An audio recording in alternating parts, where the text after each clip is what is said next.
Investors अलग अलग होते हैं, कुछ एग्रेसिव होते हैं, हमेशा हाई रिटर्न्स की तलाश में। फाइनेंशियल गोल्स अचीव करने के लिए वो रिस्क्स लेने को तैयार रहते हैं। वॉलेटाइल मार्केट से ये इन्वेस्टर्स नहीं डरते और ऐसे इन्वेस्टमेंट्स में इन्वेस्ट करते हैं जिनसे दूसरे बचते हैं। दूसरी तरफ हमारे पास डिफेंसिव इन्वेस्टर्स होते हैं। ये लोग हाई रिटर्न्स से ज्यादा सेफ्टी प्रीफर करते हैं। ये स्टेबल और प्रिडिक्टेबल इन्वेस्टमेंट्स की तलाश करते हैं। इनका गोल होता है कैपिटल प्रिजर्व करना और उसे समय के साथ स्टेडली ग्रो करना। ये हाई रिस्क इन्वेस्टमेंट्स से बचते हैं और उन इन्वेस्टमेंट्स को प्रिफर करते हैं जो स्टेडी लेकिन लोअर रिटर्न देते हैं।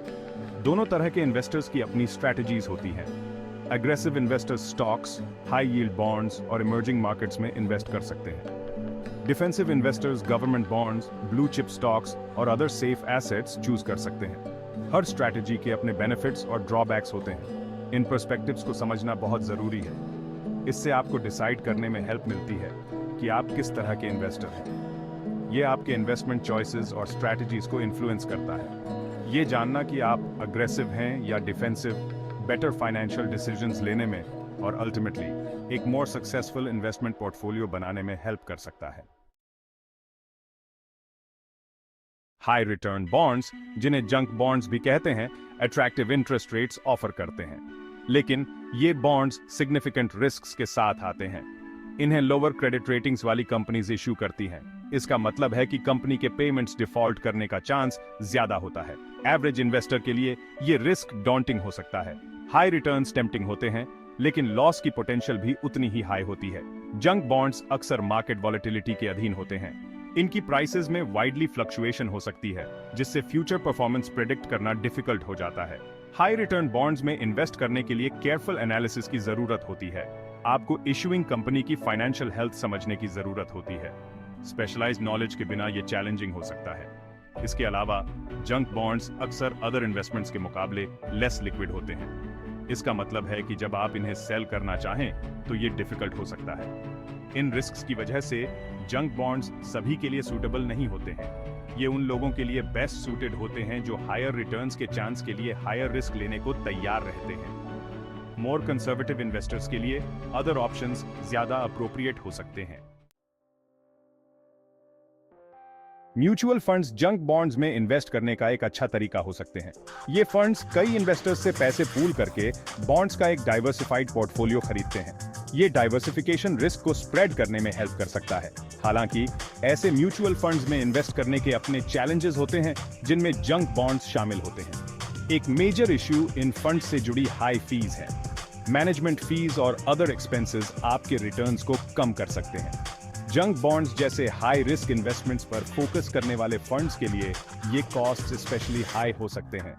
इन्वेस्ट करने से पहले इन फीस को समझना जरूरी है। कंसिडर करने वाला दूसरा फैक्टर है फंड मैनेजर का ट्रैक रिकॉर्ड। सभी फंड मैनेजर्स के पास सेम लेवल की एक्सपर्टीज नहीं होती है। एक स्किल्ड मैनेजर फंड की परफॉर्मेंस में बिग डिफरेंस ला सकता है। हालांकि एक अच्छा मैनेजर फाइंड करने के लिए रिसर्च और ड्यू डिलिजेंस की जरूरत होती है। अंत में ओवरऑल मार्केट एनवायरनमेंट को कंसिडर करना जरूरी है। स्ट्रॉन्ग इकोनॉमी में जंक बॉन्ड्स अच्छा परफॉर्म कर सकते हैं, हालांकि इकोनॉमिक डाउनटर्न्स के दौरान इन्हें नुकसान हो सकता है। इसलिए इन टाइप्स के म्यूचुअल फंड्स में इन्वेस्ट करते समय टाइमिंग एक इंपॉर्टेंट फैक्टर बन जाता है। इमर्जिंग मार्केट बॉन्ड्स एक और high return investment option offer करते हैं। ये बॉन्ड्स डेवलपिंग कंट्रीज में गवर्नमेंट्स और कंपनीज द्वारा इश्यू किए जाते हैं। ये अट्रैक्टिव यील्ड्स प्रोवाइड कर सकते हैं, लेकिन ये यूनिक रिस्क्स के साथ भी आते हैं।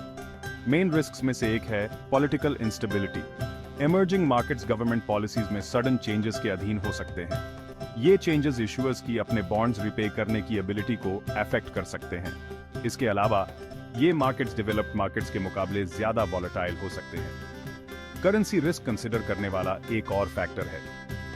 इमर्जिंग मार्केट बॉन्ड्स अक्सर फॉरेन करेंसीज में डिनोमिनेटेड होते हैं। एक्सचेंज रेट फ्लक्चुएशंस आपके रिटर्न्स को इंपैक्ट कर सकती है। उदाहरण के लिए, अगर लोकल करेंसी आपके होम करेंसी के मुकाबले डिप्रिशिएट होती है, तो आपके रिटर्न्स नेगेटिवली अफेक्टेड हो सकते हैं। इन रिस्क्स के बावजूद इमर्जिंग मार्केट बॉन्ड्स एक डाइवर्सिफाइड पोर्टफोलियो के लिए एक वैल्यूएबल एडिशन हो सकते हैं। ये हाई रिटर्न्स की पोटेंशियल ऑफर करते हैं और रिस्क को स्प्रेड करने में हेल्प कर सकते हैं। हालांकि ये उन इन्वेस्टर्स के लिए बेस्ट सूटेड हैं जो एसोसिएटेड रिस्क्स के साथ कंफर्टेबल हैं। Section 5, the high cost associated with stock trading. Stock trading invest करने का एक एक्साइटिंग तरीका हो सकता है, हालांकि इसमें इन्वॉल्व्ड कॉस्ट्स के बारे में अवेयर होना जरूरी है। ये कॉस्ट्स आपके रिटर्न्स को सिग्निफिकेंटली इंपैक्ट कर सकते हैं। कंसिडर करने वाला एक मेन कॉस्ट है ब्रोकर्स द्वारा लिया जाने वाला कमीशन। अगर आप फ्रीक्वेंटली ट्रेड करते हैं तो ये फीस बहुत ज्यादा हो सकती है। कंसिडर करने वाला एक और कॉस्ट है बिड आस्क स्प्रेड। ये वो डिफरेंस है जिस प्राइस पर आप स्टॉक बाय कर सकते हैं और जिस प्राइस पर आप उसे सेल कर सकते हैं। लेस लिक्विड स्टॉक्स के लिए ये स्प्रेड ज्यादा हो सकता है, जिससे आपके पोटेंशियल रिटर्न्स कम हो जाते हैं। टैक्सेस एक और फैक्टर हैं जो आपके रिटर्न्स को अफेक्ट कर सकते हैं। शॉर्ट टर्म कैपिटल गेन्स पर लॉन्ग टर्म गेन्स के मुकाबले ज्यादा रेट से टैक्स लगता है। इसका मतलब है कि फ्रीक्वेंट ट्रेडिंग से टैक्स बिल ज्यादा आ सकता है। अपनी ट्रेडिंग स्ट्रैटेजी प्लान करते समय इन टैक्स इंप्लीकेशंस को कंसिडर करना जरूरी है। अंत में अपॉर्चुनिटी कॉस्ट को कंसिडर करना होता है। स्टॉक्स रिसर्च और ट्रेडिंग में स्पेंड किया गया टाइम अदर एक्टिविटीज में स्पेंड किया जा सकता है। इसके अलावा ट्रेडिंग में लगा हुआ पैसा अदर अपॉर्चुनिटीज में इन्वेस्ट किया जा सकता है। स्टॉक ट्रेडिंग के पोटेंशियल बेनिफिट्स के मुकाबले इन कॉस्ट्स को वेइ करना जरूरी है। Section 6, the crucial difference between investing and trading. Investing और ट्रेडिंग को अक्सर इंटरचेंजेबली यूज किया जाता है, लेकिन ये फंडामेंटली डिफरेंट हैं। इन्वेस्टिंग में लॉन्ग टर्म ग्रोथ की एक्सपेक्टेशन के साथ एसेट्स बाय करना शामिल है। इन्वेस्टर्स टिपिकली अपने एसेट्स को सालों तक होल्ड करके रखते हैं और कंपाउंड इंटरेस्ट और डिविडेंड्स से बेनिफिट होते हैं। वहीं दूसरी तरफ ट्रेडिंग शॉर्ट टर्म गेन्स पर फोकस करता है। ट्रेडर्स फ्रीक्वेंटली एसेट्स बाय और सेल करते हैं और मार्केट फ्लक्चुएशन से प्रॉफिट लसाने का एम रखते हैं। इस अप्रोच के लिए कांस्टेंट अटेंशन और क्विक डिसीजन मेकिंग की जरूरत होती है। ये पैसिव इन्वेस्टमेंट स्ट्रैटेजी से ज्यादा एक जॉब की तरह है। इन्वेस्टिंग और ट्रेडिंग के बीच एक की डिफरेंस इन्वॉल्व्ड रिस्क है। इन्वेस्टिंग को जनरली सेफर माना जाता है। लॉन्ग टर्म अप्रोच इन्वेस्टर्स को मार्केट डाउनटर्न से बचने में हेल्प करता है। समय के साथ मार्केट ऊपर जाता है, जिससे लॉन्ग टर्म इन्वेस्टर्स को बेनिफिट होता है। हालांकि ट्रेडिंग बहुत ज्यादा रिस्की हो सकता है। ट्रेडिंग का शॉर्ट टर्म नेचर मतलब है कि ट्रेडर्स जल्दी पैसा लूज कर सकते हैं। इसके लिए मार्केट की डीप अंडरस्टैंडिंग और रिस्क के लिए हाई टॉलरेंस की जरूरत होती है। ज्यादातर लोगों के लिए एक बैलेंस्ड अप्रोच जो इन्वेस्टिंग और ट्रेडिंग दोनों के एलिमेंट्स कंबाइन करता है, बेस्ट ऑप्शन हो सकता है। Section 7, analysing the pros and cons of IPOs. IPOs एक एक्साइटिंग इन्वेस्टमेंट अपॉर्चुनिटी हो सकते हैं। ये इन्वेस्टर्स को शेयर्स बाय करने की परमिशन देते हैं। अगर कंपनी अच्छा परफॉर्म करती है तो सिग्निफिकेंट गेन्स का चांस मिल सकता है। हालांकि आईपीओज रिस्क्स के साथ भी आते हैं। मेन रिस्क्स में से एक है हिस्टोरिकल डेटा की कमी। आईपीओज हाईली वॉलेटाइल हो सकते हैं। एक और रिस्क है ओवरवैल्यूएशन की पोटेंशियल। इन रिस्क्स के बावजूद आईपीओज एक डाइवर्सिफाइड पोर्टफोलियो का वैल्यूएबल पार्ट हो सकते हैं। डाइवर्सिफिकेशन इन्वेस्टिंग का एक की प्रिंसिपल है। इसमें डिफरेंट एसेट क्लासेस में अपने इन्वेस्टमेंट्स को स्प्रेड करना शामिल है। ये रिस्क को रिड्यूस करने और रिटर्न्स इंप्रूव करने में हेल्प कर सकता है। एक वेल डाइवर्सिफाइड पोर्टफोलियो के किसी सिंगल इन्वेस्टमेंट से सिग्निफिकेंट लॉसेस होने की संभावना कम होती है। जियोग्राफिक डाइवर्सिफिकेशन भी जरूरी है। ये आपके होम मार्केट में रिस्क्स को ऑफसेट करने में हेल्प कर सकता है।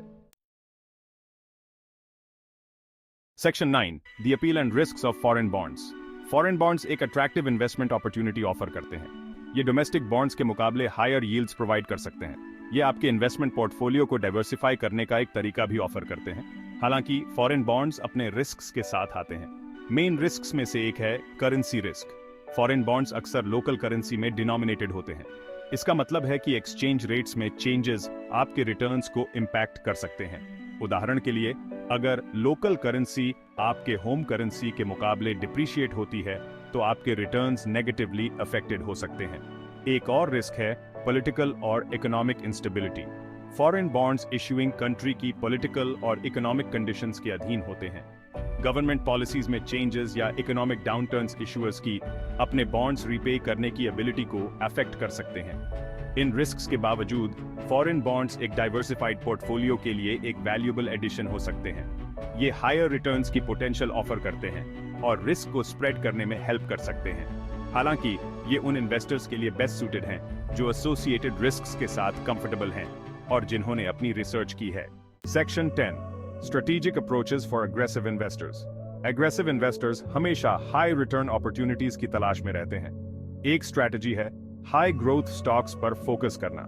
एक और स्ट्रैटेजी है हाई यील्ड बॉन्ड्स में इन्वेस्ट करना। ये bonds higher interest rates offer करते हैं।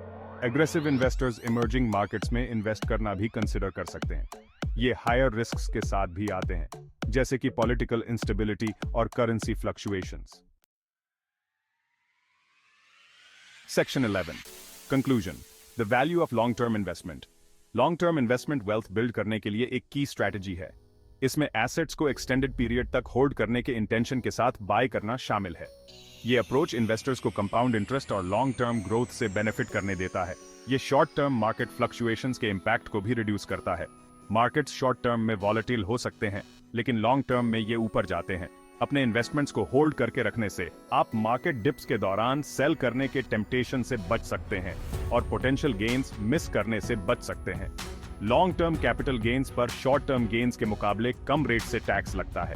इसके अलावा लॉन्ग टर्म इन्वेस्टर्स डिविडेंड्स और इंटरेस्ट इनकम का एडवांटेज ले सकते हैं, जिसे फर्दर रिटर्न्स जनरेट करने के लिए रीइन्वेस्ट किया जा सकता है। ये स्टडी सस्टेनेबल ग्रोथ की पोटेंशियल ऑफर करता है और आपके फाइनेंशियल गोल्स अचीव करने में हेल्प कर सकता है।